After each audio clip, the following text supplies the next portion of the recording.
வணக்கம் சவுக்கு வகையான நேயர்களே. இன்றைக்கி அரசியல் ப்ரோக்ராம் லேட்டாக தான் வரும். முன்னாடி ஜனநாயகன் படத்துக்கு கூட்டு போயிருக்கார் சார்.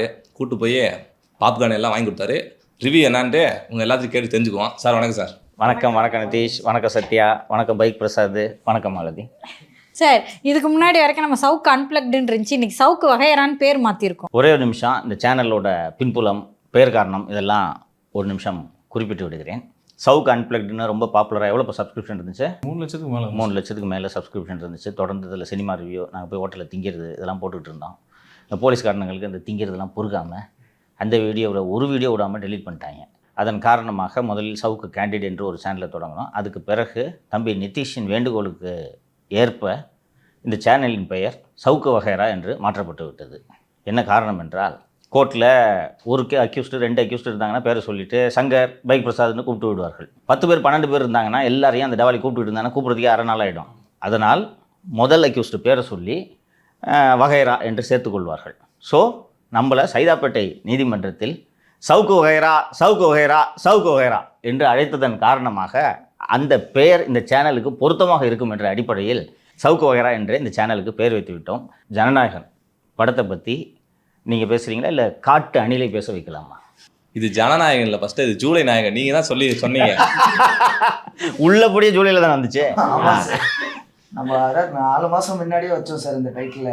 லேட்டாக வந்தாலும் லேட்டஸ்ட்டாக வந்திருக்கு. முதலமைச்சர் விஜய் அப்படின்னு வருதா சார்? லைலாமணி தான் ரொம்ப குஷியாக இருப்பார். அதான் அப்பவே சொன்னார், இப்போ ரிலீஸ் ஆச்சுன்னா தளபதின்ற பேரோட வரும், இல்லைன்னா 4 மாதம் கழிச்சு ரிலீஸ் ஆயிடுச்சுன்னா தளபதி சி ஜோசப் விஜய் என்ற பெயரோட வரும்னு சொல்லி முதலமைச்சர் தளபதி. பிரசாத் நீங்கள் சொல்லுங்கள். அதுக்கு முன்னாடி இவனோட தொண்டையை கிச்சு கிச்சுன்னு தியேட்டரில் யாருமே கத்தல. காட்டு அணிலான திரு சத்யா அவர்கள் மட்டும் கத்தி கூப்பாடு போட்டு விட்டார் தியேட்டரில்.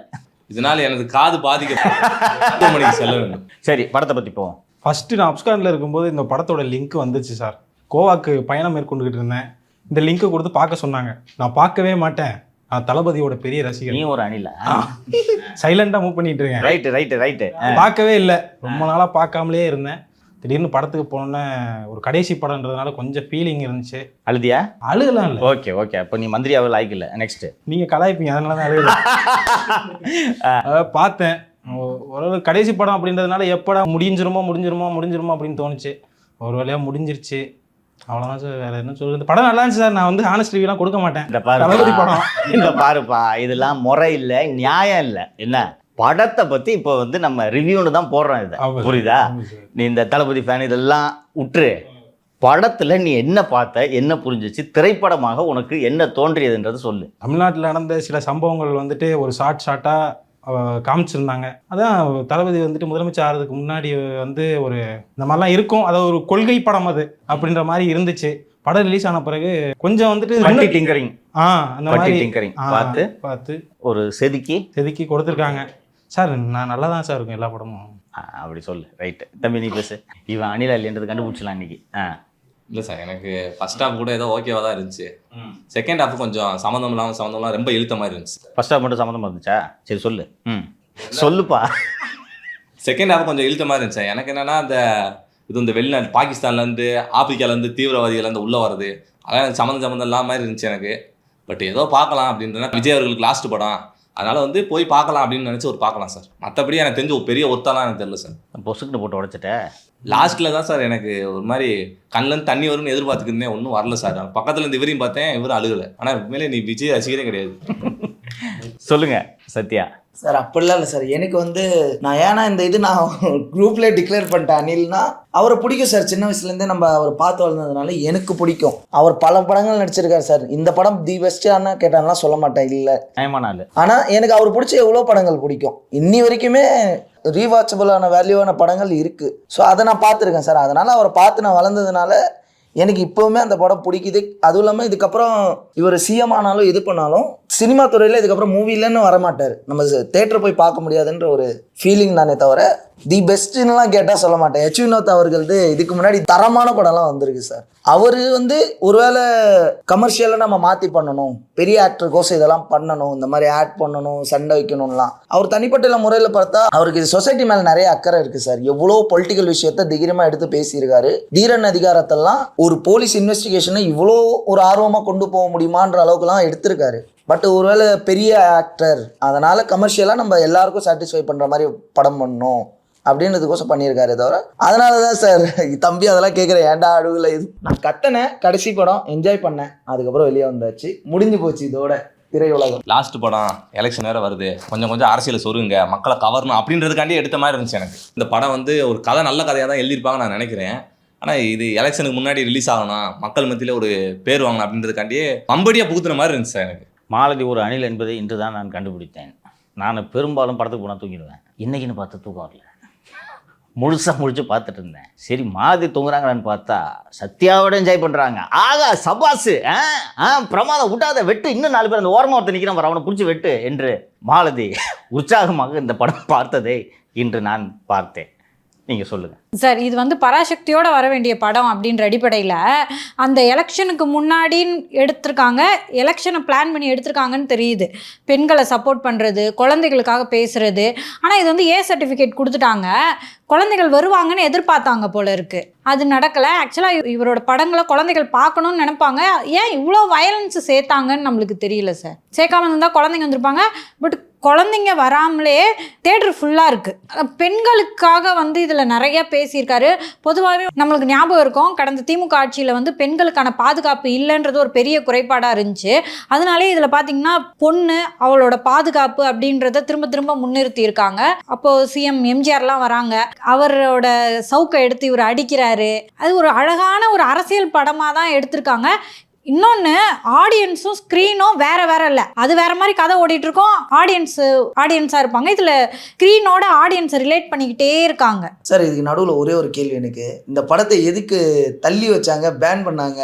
அதுவும் போன அரசு அவ்வளோ ஒருத்தரும் நெருக்கடி கொடுத்தாங்களே, அந்த அளவுக்கு பேன் பண்ணுற அளவுக்கு ஏதாச்சும் இருக்கா சார் படத்தில்? என்ன சார் வேர்க்குதா? அழுகுறீங்களா? ஐயோ. ஃபஸ்ட்டு எடுத்த உடனே இந்த படத்தில் யாருடைய நடிப்பு எனக்கு பிடித்திருந்தது என்பதை சொல்லிவிடுகிறேன். திரு அருண்ராஜ் மற்றும் திரு புஷி ஆனந்த் அவர்களின் நடிப்பு எனக்கு ரொம்ப பிடித்திருந்தது. நடிக்கவே இல்லையே, அவங்க தத்ரூபமாக வாழ்ந்துருக்காங்களா? அவங்க தான் எதுவும் பேசாமல் வந்துட்டு செவனேன்னு போகிறாங்க. நம்ம எல்லாருமே மரணங்களுக்கு போயிருப்போம். கடைசியாக ஒரு முறை முகம் பார்க்குறவங்க பார்த்துக்குங்க என்று சொல்லும்போது, என்னதான் நமக்கு பிடிக்காத ஆளாக இருந்தாலும் அது கடைசியாக பாடியை பார்க்கும்போது எப்படி இருந்த மனுஷன் போச்சு, இதோடு முடிச்சு. இந்த உணர்வோடு மக்கள் ஜனநாயகன் படத்தை பார்ப்பதாக நான் புரிந்து கொள்கிறேன். ஸோ டென்ஷன் ஆகக்கூடாது. அப்படியெல்லாம் ஒன்றும் இல்லை, நல்லா தான் இருக்கு படம். தம்பி அவர் ஆட்சி நல்லா பண்ணுறாரு, அவர் எனக்கு பிடிக்குது. இது வரைக்கும் நான் பார்த்த ஆட்சிகளில் சிறந்த ஆட்சி, இதில் மாறுபட்ட கருத்து இல்லை. அதுக்காக இந்த கொலமொக்க படத்தை எல்லாம் நல்லா இருக்குன்னு என்ன பேச வைக்கணும்னு நினச்சிங்கன்னா அது தவறு, ரைட்டா? இந்த படத்தோட கதை என்னன்னு பார்த்தோம்னா யாருக்குமே தெரியாது. வினோத்துக்கும் தெரியாது, விஜய்க்கும் தெரியாது, பூஜா ஹெக்டேக்கும் தெரியாது. அந்த பொண்ணா நடிச்சிருந்துச்சு, அவங்க பேர் என்ன? மமிதா பைஜு. அவங்களுக்கும் தெரியாது. என்னமோ வாங்க ஷூட்டிங் போகிற அன்னைக்கு பார்த்துக்குவோம் என்று எடுத்தது போல் தான் இருக்கிறது. இதில் பாபி தியோல்லாம் கொண்டு வந்து, எனக்கு இதில் விஜயை விட பாபி தியோலுக்கு அதிக பில்டப் இருந்ததாக நான் ஃபீல் பண்ணேன். நான் விஜய் கூட ஓப்பனிங்கில் காமிச்சிட்டு வச்சுட்டாங்க, ஒரு கிராமத்து பின்புலம் ஜெயிலேருந்து வர்றாரு. பாபி தியோலோட பில்டப்பை பார்க்கும்போது சரியான ஒரு கதை இருக்கிறது என்று பார்த்தால் கொத்தி எடுத்து விட்டார்கள். நம்ம நண்பர் சத்யா அவர்கள் சொன்னது போல் ஹெச் வினோத்தோட படம் 2 படங்களும் நான் தியேட்டரில் போய் பார்த்தேன். சதுரங்க வேட்டை 1.25 கோடி பட்ஜெட் ஃபஸ்ட்டு படம்.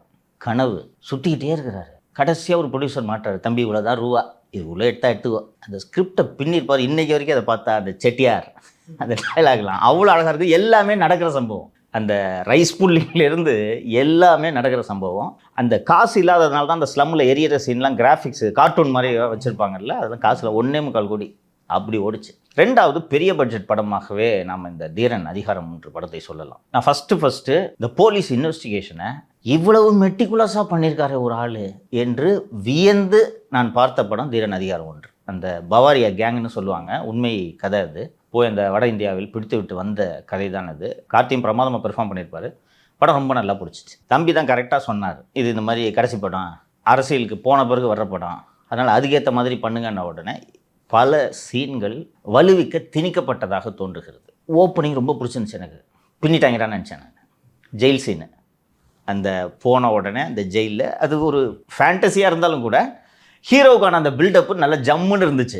ஜெயில் சூப்பரண்ட் வந்து ஏங்க லாக் பண்ணுங்க அப்படின்னு சொல்லும்போது, ஒன்றும் கவலைப்படாதீங்க சார், உள்ள தளபதி இருக்காரு, என்று சொன்னதும் தளபதி வந்த உடனே அந்த தாத்தா படுக்க வைக்கிறது இந்த ஃபைட்டு எல்லாம் நல்லா இருந்துச்சு. பிறகு அந்த ஜெயில் சூப்பரண்டே இவரை பரவலில் விடுறாரு. பிறகு ஜெயில் சூப்பரண்டு ட்ரான்ஸ்ஃபருக்கு முன்னாடி விடுதலையும் பண்ணுறாரு. சரி ஏதோ சின்ன கேஸில் வந்திருக்காரு போல இருக்கு, விடுதலை பண்ணிடுறாரு என்று தான் நினைத்தேன். பார்த்தா கொலை கேஸு. அதுவும் யாரை கொலை பண்ணுது? ஐபிஎஸ் ஆஃபீஸரை கொலை பண்ண கேஸு. சரி என்று அந்த ஐபிஎஸ் ஆஃபீஸரோட போர்ஷனாக தான் பாபி டியோல் வருது. அந்த ஐபிஎஸ் ஆஃபீஸர் வர்றதுக்கு முன்னாடி பார்த்தா ஆப்பிரிக்காவில் ஒரு கற்பனை நாடு, அந்த ஆப்பிரிக்காவில் சிவில் வார் வந்து ஒரு குரூப்பு இன்னொரு குரூப் அடிச்சு போட்டுட்டு அந்த ஆட்சியை பிடிச்சிடுறாங்க. சரி, அடிச்சு போடுற குரூப் யாருன்னு பார்த்தா நம்ம ஒரு ஆள் ஒருத்தர் இருக்கார். அங்கே எல்லாம் தமிழ் பேசுகிறாங்க, எல்லாம் ஆப்பிரிக்கன்ஸு, எல்லாம் அவங்க பாட்டு தமிழில் பேசுகிறாங்க. ஏ மாமே அப்படின்ட்டு இருக்காங்க. யார் அங்கே ஆட்சி மாற்றத்தை நிகழ்த்துவது என்று பார்த்தால் நம்ம ஒரு பாபி டியோல். இதில் கதை உருவாக்கத்தில் திரு ஜாங்கிட் அவர்கள் உதவி செய்திருக்கிறார் என்று டைட்டில் கார்டில் பார்த்தேன். ஜாங்கிட் ஒரு காட்சியில் வர்றாரு பார்த்தீங்களா, அவருக்கு பிடிக்காத அதிகாரி, அதனால வில்லனுக்கு அம்ரேஷ் பூஜாரி என்று பெயரை வைத்து விட்டார். அவரும் தமிழக அரசில் பணியாற்றி ஓய்வு பெற்ற ஒரு டிஜிபி வச்சுட்டாங்க. சரி, இந்த அம்ரேஷ் பூஜாரி போய் வேறு ஒரு நாட்டில் போய் பண்ணுறேன்னா ஒரு இன்டர்நேஷ்னல் லெவலில் நம்ம தளபதி இரு நாடுகளுக்கு இடையே உளவுத்துறை அது இதுன்னு பெரிய லெவலில் பண்ண போகிறாரு என்று பார்த்தால், இந்த டீனர் பர்ட்லாம் போனோன்னா பெரிய டெட்டி பேர் மரத்தில் கட்டி தொங்கிட்டுருப்பாங்க, பார்த்துருக்கியா? அந்த டெட்டி பேரை பார்த்துருக்க நீ. எஸ்காட்டுக்கு போகும்போது கூட போலீஸ் வந்திருப்பாங்க, பெரிய துப்பாக்கி எடுத்துகிட்டு வந்தாங்களா, AK-47. அதை டெடி பேர் உள்ள வைக்க முடியுமாப்பா?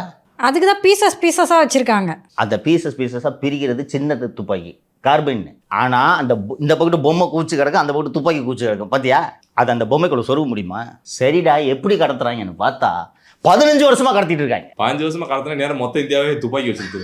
தமிழ்நாட்டில் மட்டும் 15 வருஷமாக கடத்தி 50 லட்சம் பேருக்கு பொம்மையை வித்துட்டாங்க. சரி, இன்டர்நேஷ்னல் லெவலில் பெருசாக இதை பண்ண போகிறாங்க என்று பார்த்தால் அவரோட பின்புலம் என்ன அப்படின்னு பார்த்தா, ஒரு நாட்டில் ஆட்சி மாற்றத்தை ஏற்படுத்தக்கூடிய அளவுக்கு வல்லமையான வில்லன் தான் அந்த ஹிம்லர் பாபி டியோல். என்னன்னு வந்து பார்த்தா நம்ம ஊரில் டிசியாக இருக்கார். அவரோட பின்புலம் என்னன்னு பார்த்தா உள்ளூரில் சாராயம் காய்ச்சல் ஒரு ரவுடி அவர் ஜட்டியோட அனுப்பி விடுறான். இவர் பின்னாளில் வளர்ந்து சர்வதேச ஆயுத வியாபாரியாக மாறி அந்த டெட்டி பேர் உள் ஆயுதங்களை வைத்து 15 வருடங்களாக தமிழகத்துக்கு 50 லட்சம் துப்பாக்கிகளை ஏற்றுமதி செய்திருக்கிறார். சரி, இதோட தான் விட்டாங்கன்னு பார்த்தா ஒரு பெரிய கப்பல், அந்த கப்பலில் துப்பாக்கி வந்து இறங்குது. சரி, துப்பாக்கி வந்து இறங்குது, பெரிய டெரரிஸ்ட் அட்டாக் ஏதோ ஒன்று இருக்குதுன்னு பார்த்தா நம்ம நேவி போய் அட்டாக் பண்ணுது. அதை இந்த பாபி டியோல் எல்லாரையும் வந்து ஆட்டோமேட்டிக் ட்ரோன் கன்னை வச்சு சுட்டு அவ்வளோ 60 நேவி ஆஃபீஸர்ஸ்க்கு மேலே செத்துடுறாங்க. ஒரே ஒரு இராணுவ வீரர் செத்தாலே ஒரு நாடு எப்படி ரியாக்ட் பண்ணும்? 60 வீரர்கள் செத்ததோடு இல்லாமல் பீச்சில் மீன் மாதிரி ஒதுங்கி கிடைக்கிறாங்க.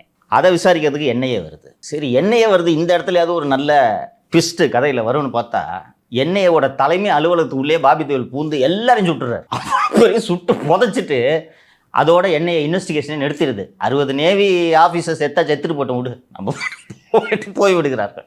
இதை விசாரித்து கண்டுபிடிக்கும் வேலை யாரிடம் வருகிறது என்றால் தானாக வருது. அவங்க யாரும் கொடுக்கல, அவங்க விட்டாங்க. என்ஐஏ நேவிலே ஒரு இன்டெலிஜென்ஸ், நேவிலே இன்வெஸ்டிகேஷன் விங்கெலாம் இருக்குது, அவங்க எல்லாம் விட்டாங்க பட்டு வேலை பார்க்க போயிட்டாங்க. யாருக்கிட்ட வேலை வருதுன்னு பார்த்தா நம்ம தளபதிக்கிட்ட வருது. அவர் இன்ஸ்பெக்டர் தான், டிஸ்மிஸ்ட் இன்ஸ்பெக்டர், ஜெயிலெலாம் போயிட்டார்ல, டிஸ்மிஸ்ட் இன்ஸ்பெக்டர். சரி, இவர் தான் இன்வெஸ்டிகேட் பண்ணி கண்டுபிடிக்க தான் போகிறார் அப்படின்னு பார்த்தா இவருக்கு உதவி செய்கிறதுக்கு பூஜா ஹெக்டே.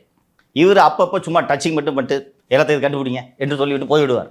அவங்க கையில் ஒரு பேனாவை எடுத்துக்கிட்டு கீழே பேப்பரை பூரா பரப்பி போட்டு பப்பரைக்கான கீழே உட்காந்துக்கிட்டு இப்படி கண்டுபிடிச்சு சார் எல்லாத்தையும் கண்டுபிடிச்சிட்டேன். பார்த்தா செவுத்தில் ஒரு 500 ஃபோட்டோ ஒட்டியிருக்கோம். இவங்க தான் சார் எல்லாம் துப்பாக்கி வாங்கினாங்க 15 வருஷமா. இதில் ஏதாவது ஒன்று இன்ட்ரெஸ்டிங்காக இருக்குன்னு பார்த்தேன். போகிற வரவனெல்லாம் வெட்டுறாரு. சர்டிஃபிகேட் எதுக்குன்னு கேட்டிங்கல்ல, இதுக்கு தான். கையை சதக்குன்னு வெட்டுறாரு, கை பறகுது. இது எப்படிமா குழந்தைங்க பார்க்க முடியும்? தக்காளி சட்னி வேற தெரிச்சு விடுது. என்ன படத்துல இவ்வளவு கதை இருக்குன்னு எனக்கு தெரியல, உங்களுக்கு தெரிஞ்சுதா? அதான் வரேன், அதான் தொடக்கத்திலே சொல்லிட்டேன்ல, கடைசியா பாக்குறவங்க பாத்துக்கலாம். நம்ம விஜயை பார்த்துக்கிட்டு இருந்தோம், சார் கதையை பார்த்துருக்காரு. சார் எப்படி பொழக்கலான்னு பார்த்துருக்கேன். கண்டிப்பா இப்ப இந்த படத்தோட கதையை கேட்டா நான் இப்படி சொல்ல மாட்டேன். சரி, இந்த சில படங்கள்ல பாத்தீங்கன்னா இந்த லவ் ட்ராக் நல்லா வச்சிருப்பாங்க. ஓகே, இந்த ரஜினியோட படம், ரஜினியும் சிம்ரனும் நடிச்ச ஒரு படம் ஒன்று இருக்குது, பேட்டை. அதுல கூட அந்த சிம்ரன் போர்ஷன் நல்லா இருக்கிற மாதிரி இருக்கும், அந்த வயதுக்கு ஒத்த ஒரு காதல் இருக்கும். இதுல அது மாதிரியும் இல்லை. என்ன, திடீர்னு வருவாங்க, ஒரு கடையில் பார்ப்பாங்க, வாவ் நான் லவ் பண்ண ஆரம்பிக்கிறேன். லவ் பண்ண இல்ல, கல்யாணம் முடிச்சா இருக்கு, முடியல, ஓகே அவ்வளவுதான், ரைட்டு, லவ் பண்ண ஆரம்பிச்சிடுறாங்க. என்ன, லவ் பண்ண டைம் இல்ல சார், எத்தனை பேரை கொல்ல வேண்டியிருக்கு, இன்னொன்று 3 மணி நேரத்துக்குள்ள முடிக்கணும் படத்தை. லவ் பண்ண ஆரம்பிச்சுட்டு வெறும் லவ்வோட நான் நிற்க மாட்டேன், நான் என்ஐஏ ஆஃபீஸர் மாதிரி இன்வெஸ்டிகேஷன் பண்ணுறேன் அப்படின்னு சரிப்பா நீ ஒரு பக்கம் இன்வெஸ்டிகேட் பண்ணிட்டு நான் போயிட்டு அங்கே ஒரு 1000 ஃபைட்டர்ஸை வெட்டி போட வேண்டியிருக்கு போகிறேன் அப்படின்னு சொல்லிட்டு ஒரு ஃபேக்ட்ரிக்குள்ளே ஒரு சண்டை இருக்குது. ஒவ்வொருத்தரும் ஒவ்வொரு விதமான ஆயுதங்களை பயன்படுத்துவார்கள். இது ஒரு பழைய ஃபேக்ட்ரிக்குள்ளே நடக்கிற சண்டை. அந்த ஃபேக்ட்ரியில் அந்த துருப்பிடிச்சு போன மிஷின்லாம் இருக்கும்ல, அதை எடுத்து ஒவ்வொன்றா ஜாயின் பண்ணி புது ஆயுதம் ஒன்று ரெடி பண்ணுறாரு இவர். புது ஆயுதம் ரெடி பண்ணது இல்லாமல் ஆளை வெட்டிட்டு அந்த ரத்தத்தை வேற நக்கி காட்டுறாரு கருமத்தை. சார் சும்மா தக்காளி சட்னி தான் சார். ரைட்டு நீங்கள் அணில் கூட்டத்துக்கு நடுவில் மாட்டிக்கிட்டேன் நான், எனக்கு தெரியுது. வேதனைப்படாதீர்கள் சத்தியமூர்த்தி, வேதனைப்படாதீர்கள். ஏய் நான் சொன்னதில் எதாவது தப்பாக இருந்தால் சொல்லு. இதெல்லாம் முடிந்த பிறகு அந்த நீங்கள் சொன்னது போல அரசியல் படம் என்பதால் பல்வேறு விஷயங்களை உள்ளே நுழைத்திருக்கிறார்கள். கள்ளச்சாராய சாவு, ஸ்டெர்லைட் துப்பாக்கி சூடு, அந்த ஸ்டெர்லைட்டில் அந்த மஞ்சள் கலர் டிஷர்ட் போட்டு ஒரு ஏட்டையா ஒருத்தர் மெஸ்ஸில் வேலை பார்த்தவர் சும்மா வாயான்னு சொல்லிட்டு துப்பாக்கி எடுத்துட்டு அவர் ஒரு குண்டு கூட சுடல அவர் என்கொயரி கமிஷன் ரிப்போர்ட் படி. ஆனால் இவரு தான் டட்டன்னு சொல்கிறாரு. கள்ளச்சாரத்தில் செத்தது 50 பேர்னா போலீஸ் 500 பேரை சுட்டுருப்பாங்க போல இருக்கு. எல்லை பாதுகாப்பு படை சுடுற மாதிரி சுடுறாங்கய்யா போராட்டத்தில். எல்லாத்தையும் தூக்கி உள்ளே வச்சுட்டாங்க. அப்புறம் 200 கோடி செலவழிக்கும், நம்ம அப்படி சுட்டுதே செலவழிக்கணும். சரி, எனக்கு ஒரே ஒரு சந்தேகம். இப்போ இந்த படம் வெளியில் வரலன்னு நஷ்டத்தை ஈடுகட்டுறதுக்காக அவரை டெல்லி பிரதிநிதியாக அந்த தயாரிப்பாளரை போட்டிங்க. தான் படம் வந்துருச்சு, நல்லா தான் ஓடுது, அப்புறம் என்ன ஒரு தமிழரை நியமிக்கலாம்ல. சரி, இது கோரிக்கையாக வச்சுக்கலாம். ரைட்டு. அரசியல் பேச வேண்டிய சூழ்நிலை. ஸோ இதெல்லாம் முடிந்து நிதிஷ் சொன்னது போல இடைவேளைக்கு பிறகு அயற்சி தாங்க முடியவில்லை. பாப்கார்னும் தீந்துருச்சு. நான் கொடுத்தேனே. அதான் அந்த பாப்கார்னை தின்னுட்டு தான் அந்த கடைசி வரைக்கும் இன்னும் பெரிய டப்பால பாப்கார்ன் கொடுத்தியா அப்படியே தின்னுக்கிட்டே ஓட்டுனா. கிளைமேக்ஸ் எங்கே வச்சுருக்காங்கன்னு பார்த்தா நம்ம டிஜிபி ஆஃபீஸ். இதில் பட்ஜெட் பெரிய பட்ஜெட்டாக இருக்கணும், அரசியல் இதெல்லாம் அந்த சம்பவங்கள்லாம் வந்துருச்சு. கிளைமேக்ஸ் பிரம்மாண்டமாக இருக்கணும். ஸோ என்னங்க பண்ணணும்னு கேட்டால் டெர்மினேட்டர் மாதிரி ஒன்று வைக்கலான்னு ஒரு அசிஸ்டன்ட் டைரக்டர் ஐடியா கொடுத்துருப்பான். அதனால் சம்மந்தம் இல்லாமல் டெர்மினேட்டர் வந்து 20 வருஷம் ஆகுது. அப்போ 20 வருஷத்துக்கு முன்னாடி கிராஃபிக்ஸ் அது பார்க்குறதுக்கு நல்லா இருந்திருக்கும். இப்போ வந்து டொயான்னு பொம்மை மாதிரி. அது எனிமி ஃப்ரெண்ட் கண்டுபிடிக்குது. ஆமாம் அதெல்லாம் லேட்டஸ்ட் டெக்னாலஜி. அசிஸ்டண்ட்டை கொடுத்தா ChatGPT போட்டு நம்ம தம்பி மாதிரி தேடி ஒரு நல்ல கதையை சொல்லு அப்படின்னு உடனே இது லேட்டஸ்ட்டாக இப்படி எடுங்க அப்படி கொடுத்துரும். பைய வச்சு விடு, செலவு இழுத்து விடுவோம். இவ்வளோ செலவு பண்ணியிருக்க பாவத்தை போய் இந்த டெல்லி பிரதிநிதியாக வந்து இருந்து தொலைப்போ என்று. அப்புறம் கடைசியில் கிளைமேக்ஸில் அந்த சிறப்பாக நடித்த இந்த புஷி ஆனந்த் அவர்கள் எல்லாம் சரி, நடுவில் மதன் கௌரி எதுக்கு எல்லாம் அந்த பிரபலம் போட்டா கடைசி படம் இது ஒரு தேர்தலுக்கு முன்பு வந்திருக்க வேண்டிய படம் அல்ல. எதிர்பார்த்திருக்க மாட்டாங்க சார். அப்போ அவரை நடிக்க வச்சுட்டு ஃபியூச்சர்ல நீ எம்எல்ஏ வந்து இந்த படத்தை பார்ப்பேன்னு எதிர்பார்த்திருக்கேன் சார். 2 மில்லியன் இன்ஸ்டாகிராம்ல ஃபாலோவர்ஸ் இருக்கு, சும்மா சேர்த்து விடுவான் பாத்துக்குருவாங்க போய் அதை ஆடி. அவங்க ஃபாலோவர்ஸ்லாம் வருவாங்க, ஓட்டர்ஸாக கன்வெர்ட் ஆவாங்க. அப்படின்றதுனால அவர் தான் இன்ஜினியர், டெக்னாலஜிலாம் டொயான் தட்டின்னு இருப்பார். பரவாயில்ல, வீடியோ கூட 5 நிமிஷம் தான் எடுத்து கொஞ்சம் கூட கொடுத்துருக்காங்கன்னு நினைக்கிறேன். ஆமாம். ஸோ எல்லாம் முடிஞ்சிட்டு பார்த்தா கடைசியில் ஒரு ட்விஸ்ட்டு. சீஃப் செக்ரட்டரி தான் வில்லன். சீஃப் செக்ரட்டரி யாருன்னு பார்த்தா நம்ம பிரியாமணி. அப்புறம் பார்த்தா அந்த பிரியாமணியும் வில்லனும் காதலர்கள். ஓகேவா, இதெல்லாம் ட்விஸ்ட்டுன்னு நினச்சிட்டு வச்சுருக்காங்க. காண்டாவது இதெல்லாம் ஒரு ட்விஸ்ட்டுன்னு வச்சுக்கிட்டு. அண்ட் டிஜிபி ஆஃபீஸில் கவர்னர் சீஃப் மினிஸ்டர் தரையில் உட்கார வச்சுருப்பாங்க. வில்லன் கதை டிஜிபி ஆஃபீஸுக்கு போயிருக்கல நீ போனதுன்னு நினைக்கிறேன். எவ்வளோ செக்யூராக இருக்கும் தெரியுமா? Madurai DGP officer. ஒரு டிஜிபி ஆஃபீஸ் தான் தமிழ்நாட்டில் நீ இருக்கிற பாத்தியா சார்? படத்தில் அப்படி இருக்கு சார். வந்து 4 மணி நேரமாக டிஜிபி ஆஃபீஸர் சண்டை போட்டுட்டு இருக்காங்க. அதான் இஷ்டத்துக்கு. அண்டு இயக்குனர் திரு வினோத் அவர்களுடைய நிலைமையை நம்ம யோசிச்சு பார்க்கணும். என்ன சார் மறுபடியும்? ஐயோ இல்லப்பா, தண்ணி உண்மையிலே சிரிச்சு தண்ணி வருதுப்பா. கட் பண்ணிடுறாரு. போட்டுருங்க அப்படியே அழுகுறாரு சார். எல்லாம் ஒரு வழியாக முடிஞ்சிட்டு அப்பா அப்படின்னு இருக்கும் போது தான் எனக்கு இதை எதுக்கு இவ்வளோ மந்திரி அழுதாங்க வேணா எனக்கு ஆனந்த கண்ணீர் வந்துச்சு. அப்பா அடி இந்த மாதிரி படத்தெல்லாம் நடிக்கிறத விட்டுட்டாரு, சந்தோஷம்ப்பா, நல்ல வேலை ஜெயிச்சிங்க, எல்லாம் திருப்பி சினிமாவுக்கு வந்துருந்தீங்கன்னா என்ன இது மாதிரி 5 படம் வந்திருக்கும், செத்தேன் என்று நான் நினைத்து கண்ணீர் விட நான் இதுக்காக அழுகுறேன். ஆனால் அந்த மந்திரிங்க எதுக்கு அழுகுறாங்கன்னு யோசிக்கும் போது தான் பார்த்தா அந்த மெமரிஸ் மாதிரி போட்டாங்களா அது கடைசியில் அந்த முதல் படத்திலிருந்து பார்த்தா நான் சரி போகலாம் வாங்க அப்படின்ட்டு மாலை உட்காருங்க. அதே மாதிரி தியேட்டர்ல இருக்க எல்லாரும் உட்காந்து எல்லாம் ஒருத்தரும் எந்திரிக்கல. அப்போ உங்களுக்கு தளபதியோட பவர் தெரியுதா? நல்லாவே தெரியுது, அதான் சொல்ல வரேன் இருங்க. உள்ளபடியே மக்கள் விஜய் மீது அவ்வளவு பிரியமாக இருக்கிறார்கள் என்று நான் பார்த்தேன். இந்த படம் நான் சொன்னதை நான் இன்னும் வன்மத்தோட நான் அஜித் ஃபேனாக இருந்துக்கிட்டு காண்டில் வந்து இந்த படத்தை இப்படி பண்ணணுன்ட்டுலாம் நான் சொல்ல. இதான் படம். நான் அணிலாக இல்லாமல் நான் பார்த்ததுனால எனக்கு இதெல்லாம் தெரியுது. உங்கள் யாருக்குமே இது கண்ணுக்கு தெரியுது. எனக்கு நான் கரெக்டாக தான் சொன்னேன். பாதி அணில் நீ. அணில் படம் இந்த ஒரு மொக்க பிரிண்ட்டாக இருந்தால் கூட பரவாயில்ல, ஹெச்டி பிரிண்ட்டு, முழுமையான பிரிண்ட்டு. இன்றைக்கி எல்லாருக்கிட்டையும் ஸ்மார்ட் ஃபோன் இருக்குது. இதை பகிராமல் எவனும் இருந்திருக்க மாட்டான், எனக்கு நல்லா தெரியும். டெலிகிராமில் போட்டு ஒருத்தருமே பகிராமல் இருந்திருக்க மாட்டாங்க. எல்லார் ஃபோனுக்கும் இது போயிருக்கும் இல்லையா? அதற்கு பிறகு இந்த கூட்டம். இப்போ நான் சொன்னது எல்லாமே பார்த்தவங்களுக்கு தெரியும். டம்முன்னு ஒரு 1500 ஃபைட்டர் கொண்டிருப்பார். கவலைப்படாமல் பார்க்குறாங்க. நான் அந்த தொடக்கத்தில் நகைச்சுவையாக சொன்னாலும் எல்லாருக்குமே அந்த பாசம் இருக்குது. அப்பா கட்சியாக இருக்குதுப்பா அப்படின்ட்டு. படத்தோட பீக் மொமெண்ட்னா டைட்டில் தமிழக முதலமைச்சர் போட்டு, அதுவும் இந்த சீனை வேற போட்டாங்களா? நான் திமுக காரணங்கள் இதை பார்த்தா அவங்களுக்கு ஏற்படுற வேதனையை நினைச்சேன். நான் அதுக்கு தான் சார் சொன்னேன், குழந்தைங்கன்னு சொல்லுங்களேன். திமுக காரங்க இப்போ வரமாட்டாங்க, ஆனால் திமுக காரங்க வீட்டில் குழந்தைங்க இருப்பாங்கல்ல, ஏ சர்டிஃபிகேட் ஆல்ரெடி குழந்தைங்க அடுத்து அடம் பிடிச்சி கூப்பிட்டு வந்து பார்க்க வச்சிருக்கோம். ஸோ அதுதான் பீக் மொமெண்ட் உண்மையிலே ஏன்னா 50 வருஷத்துக்கு முன்னாடி மீனவ நண்பன் என்று ஒரு படம் வந்தது. மதுரை மீட்ட சுந்தரபாண்டியன் வந்து அதில் ஒரு பாட்டு ரொம்ப பிரமாதமான பாட்டுன்னு நினைக்கிறேன். ஆனால் அதில் இந்த மாதிரி ஒரு கூஸ் பம்ப்ஸ் மொமெண்ட்லாம் வந்திருக்காது. நான் ரஜினி படம்லாம் அந்த காலத்தில் தளபதி ரிலீஸ் ஆன படம், தளபதினா ஒரிஜினல் தளபதி, மணிரத்னம் தளபதி, தளபதி கன்ஃபியூஸ் ஆகிடாது. அந்த தளபதி ரிலீஸ் ஆன போதெல்லாம் நான் ரெட்டிஸில் லட்சுமி என்று ஒரு தேட்டரில் இதுதான் ஸ்க்ரீனுன்னா இந்த இடத்துல தரையிலெல்லாம் உட்காந்து பார்த்துருக்கேன். நான் வெறும் பசங்க தான் வருவாங்க. அது பெண்களுக்கு தெரியும். 3 நாள் கழிச்சுட்டு நம்ம பொறுமையாக போவோம். இன்றைக்கி போனோன்னா பூரா காவலி பசங்களாம் அங்கே இருப்பாங்கன்னு சொல்லிட்டு பெண்கள் அந்த பகுட்டே வரமாட்டாங்க. தீபாவளி சமயத்தில் நாங்கள் தீபாவளிக்கு காலையில் இட்லி கறிலாம் தின்ட்டு சைக்கிளை மிச்சிட்டு போவோம். மாதவத்துலேருந்து போய் தரையில் உட்காந்து நான் இப்படி பார்த்துருக்கேன் படம், எனக்கு ஞாபகம் இருக்குது. ஆனால் இதுக்கு ஃபஸ்ட்டு ஷோவுக்கு இங்கே மட்டும் இல்லை, எல்லா இடங்களிலும் பெண்கள். அது அவ்வளோ பேரும் அந்த பார்க்குற பெண்களுக்கு அறிவுலாம் நல்லா இருக்குது. ஆனால் நான் சொன்ன இந்த எந்த சீனும் அவர்களுக்கு உறுத்தவில்லை என்பதை நான் பார்க்கிறேன். ஒரு படம் ஹெச்டி பிரிண்ட் 2 மாதம் 3 மாதம் கழித்து ரிலீஸ் ஆகிற ஒரு படத்துக்கு இப்படி கிரேஸோட ஒரு கூட்டம் போகுதுன்னா உள்ளபடியே மக்களிடையே விஜய் அவர்களுக்கு எந்த அளவு ஆதரவு இருக்கிறது என்பதை புரிந்து கொள்ள ரொம்ப பிரியமாக, ஐயோ நிறுத்திட்டாரு, ஐயோ கடைசி படமாச்சு, அந்த கடைசி படத்தை பார்க்காமல் விட்டுவிடக்கூடாது, பார்க்காமல் விட்டு விட்டால் பாவம் என்பது போல நினைத்து பல பேர் டிக்கெட்டை புக் பண்ணுறாங்க. நான் கேட்குறவங்க சொல்கிறேன், கட்சி படம் சார் பார்த்துடணும், இது நான் பார்க்குறேன், இதுதான் என்னோட சம்மப்பு. வேறு ஏதாவது சொல்ல விரும்புனீங்கன்னா சொல்லலாம். சொல்லிட்டு கடைசியில் சார் படம் முடிஞ்சு வெளியே வரும்போது சொன்னாங்க, படத்தை எதுவும் சொல்லாதீங்க, நல்லதா சொல்லுங்கன்னு சொன்னாங்க. நான் சொன்னேன்ல, ஏன் இப்படி அநியாயம் பண்றீங்க? என்கிட்டயும் வந்து சொன்னாங்க, எங்க போனாலும் இல்லை சார் விஜய்க்கு ஹெல்ப் பண்ணுங்க சார் அப்படின்றாங்க. ஸோ இதுவும் படத்தையும் ஒன்றும் சொல்லாதீங்கன்னு சொல்கிறாங்கன்னா நீங்கள் கேட்கல.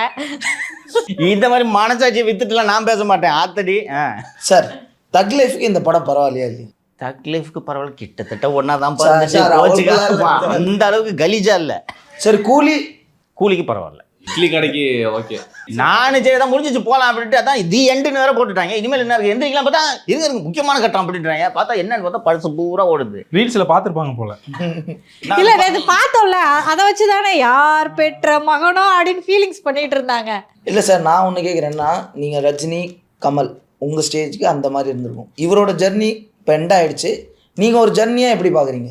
இது வரைக்கும் ஒரு ஸ்டார்டிங் எதுவுமே இல்லாமல் ஆரம்பித்து தளபதின்ற ஒரு ஸ்டேஜருக்கு வந்து இன்னைக்கு சிஎம் ஆகிட்டார். ஸோ உங்கள் பாயிண்ட் ஆஃப் வியூவில் இவரோட ஜெர்னி ஸ்ட்ரகிள் பட்டு தான் வந்திருக்காருன்ற மாதிரி நீங்கள் நினைக்கிறீங்களான்னு நான் கேட்குறேன். விஜய் ஜேர்னி யாரோடனும் ஒப்பிடவே முடியாது. வேறு யாரோட ஜேர்னியும் விஜய் ஜேர்னியோடு ஒப்பிடக்கூடிய ஜேர்னி கிடையாது. Not even MGR. நான் எம்ஜிஆருக்கு திமுக என்ற கட்சியோட பின்புலம் இருந்துச்சு. அந்த கட்சியால் அவர் வளர்ந்தார், அவரால் கட்சி வளர்ந்தார். இவர் சுயம்பு, அவருக்கு பின்புலம் இல்லாமல் ஒத்தாளாக நின்று ஜெயிச்சிருக்காரு. துணிச்சலாக இந்த முடிவை எடுத்து இன்றைக்கி சிஎம் ஆகி கெரியரை முடிச்சுட்டு வந்திருக்காரு. நான் அவரை சந்திக்கும் போது, இல்லைங்க ஏங்க வியாபாரத்தை விட்டு வரீங்க என்று சொல்லும்போது, இல்லை நான் மக்களுக்கு ஏதாவது செய்யணும்னு நினைக்கிறேன். அப்போது 2 குதிரைலாம் சவாரி பண்ணக்கூடாது. கமல் மாதிரி ரிட்டையர் ஆகிற நேரத்திலாம் வந்தீங்கன்னா தமிழ்நாடு ஜனங்க இன்டெலிஜென்ட் விட மாட்டாங்க, இல்லை நான் சினிமா விட போகிறேன் அப்படின்னாரு. ஸோ இந்த விஜய் அவர்களுடைய இந்த கெரியர் ஒரு முழுமையான கெரியர் என்று நான் பார்க்கிறேன். நான் ரொம்ப வியந்து ரசித்து பாராட்டுவது அவர் எடுத்த துணிச்சலான முடிவு. முதல்வன் படத்தோட கதை ரஜினிக்கு எழுதினது. 2006 திமுக ஆட்சியில் அந்த திரைப்படம் வந்தது. சங்கர் ரஜினியை மனசில் வச்சு எழுதுகிறார் அந்த கதையை. அந்த ரகுவரன் கேரக்டர்லாம் கருணாநிதி மாதிரி கேரக்டர் அமைஞ்சிருக்கும் கரெக்டாக. திமுக ஆட்சியில் அந்த படம் வருது. அன்றைக்கி ஒருவேளை முதல்வன் படத்தில் ரஜினி நடிச்சிருந்தாருன்னா அவர் தலையெழுத்தும் மாறி இருக்கும், தமிழகத்தின் தலையெழுத்தும் மாறி இருக்கும், எங்கே கொண்டு போயிருக்கும். இன்றைக்கி விஜய் எடுத்து அவர் அடைஞ்சிருக்கலாம். ஆனால் அச்சம். இப்போல்லாம் தான் ஃபோனில் பார்க்குறோம் இதெல்லாம். அப்போல்லாம் விசிடி 2007, 8, 9 படம் ரிலீஸ் ஆன 3வது நாள் தியேட்டருக்கு 5 பேரை அனுப்பி இந்த கல்யாணத்தை எடுக்கிற வீடியோ கேமரா வச்சு படத்தை ஃபுல்லாக எடுத்து தினமும் 2 வாட்டி முதல்வன் படத்தை போடுவார் அழகிரி. மதுரையில் கலெக்ஷனே இல்லை, இன்றைக்கி தான் ஓட்டி டிக்கெட்லாம் வந்திருக்கு, எல்லாம் பண்ணாங்க. அன்னைக்கு ரஜினி இந்த படத்தில் நடித்து அவருக்கு இந்த எதிர்ப்பை அழகிரி செய்து அவர் வீதிக்கு வந்திருந்தால் எப்படி இருந்திருக்கும் யோசிச்சு பாருங்கள். அதுவும் அந்த படம் எப்படி இருந்திருக்கும். அது மாதிரி ஒரு கதையை விஜய் தேர்ந்தெடுத்திருக்கணும் இந்த படத்துக்கு. எனக்கு அது வருத்தம். இன்றைக்கி வருது சிஎம் ஆகிட்டாரு, ஜாலியாக போய் பார்த்துட்டு நம்ம கலாய்ச்சிட்டு இருக்கோம். ஏப்ரல் மாதம் அல்லது மே மாதம் எலெக்ஷனை வச்சுக்கிட்டு ஜனவரி மாதம் ஒரு படம் ரிலீஸ் ஆகுது, அது உங்கள் கடைசி படம்னா இன்னொரு முதல்வன் வந்திருக்க வேண்டும். அதில் ஒரு நாள் முதல் மாதிரி ஏதாவது சம் கதை, அந்த கதையோட எவன் வர்றானா அவனுக்கு தான்ப்பா டைரக்ஷன் வாய்ப்பு என்று சொல்லியிருந்திருக்கு. அதை செஞ்சுருக்கணும். But whatever it is, people enjoy this movie like anything. ஓகேவா? அண்ட் முதல்வராகவும் வெற்றி பெற்று விட்டார், கடைசி படத்திலும் வெற்றி பெற்று விட்டார் என்று தான் நான் பார்க்கிறேன். கதையை படத்தை பற்றின என்னோட ஒப்பீனியன் தனி. ஓகே, மக்கள் கொண்டாடுறாங்கயா, அப்புறம் என்ன சார் இதுக்கப்புறம் படத்தோட ரிவ்யூ கண்டினியூ பண்ணுவோம். இவரோட படத்தோடது கடைசி படம். ஓகே சார், ரொம்ப நன்றி சார். என் பாயிண்ட் ஆஃப் இருந்து ரொம்ப ரொம்ப நன்றி சார். நாட்டுட்டால் தொடர்ந்து நம்ம இந்த சேனலில் திரைப்பட விமர்சனங்களை வழங்குவோம், ஃபன் கண்டென்ட்டும் வழங்குவோம். மக்கள்கிட்ட இந்த காவல்துறையினர் எங்களை என்ன தொல்லை கொடுத்தாலும் நீங்கள் தான் தொடர்ந்து ஆதரவு கொடுத்துட்ருக்கீங்க. ஸோ இந்த சவுக்கு ஒஹேரா சேனலுக்கும் சப்ஸ்கிரைப் பண்ணி ஆதரவு தாருங்கள் என்ற வேண்டுகோளோடு முடித்துக்கொள்கிறேன். நன்றி. நன்றி சார்.